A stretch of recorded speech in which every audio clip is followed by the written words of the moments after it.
Good morning! For this video, kakagising ko lang at dahil tulog pa ang aking prinsipe at ang gagawin natin ay magluluto agad. Alam niyo na, mahirap na. Magalit yung ating pagsisilbihan.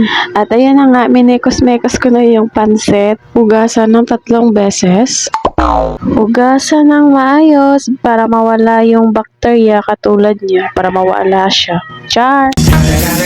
Totoo naman dapat malinis, di ba? Dapat malinis yung lulutuin natin. At dahil hindi pa luto yung kanin, ang gagawin natin ay magsasayaw muna tayo ngayon. Grabe, so perfective, luto na yung kanin natin.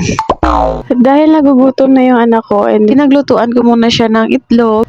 Tanghali na kasi gumising. Yes, mabilis naman itong maluto, kaya ito muna yung uulamin mo ngayon ha. Hindi pa kasi luto yung pansit, kaya ito muna yung ulam. Matapos na maluto yung itlog, kaya dito ko na rin niluto yung lulutuin kong pansit. Dahil nainit na yung ulo mo, ulo. Kaya yung kalaha pala yung mainit kasi ng panahon ngayon. At nilagay ko na yung bombay at ahos para matapos na to, nagugutom na rin ako.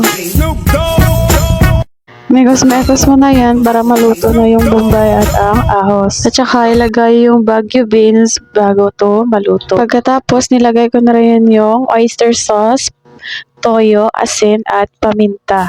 Mga kamami, masarap din ito kapag may manok at saka baboy. Masarap siya.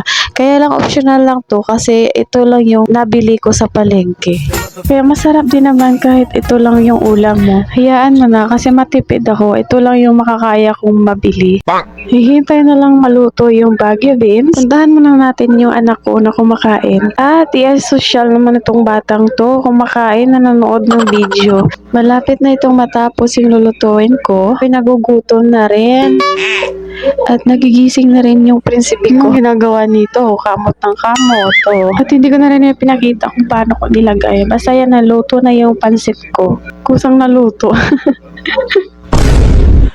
At dahil nagugutom na yung prinsipe ko, halina, kainan na!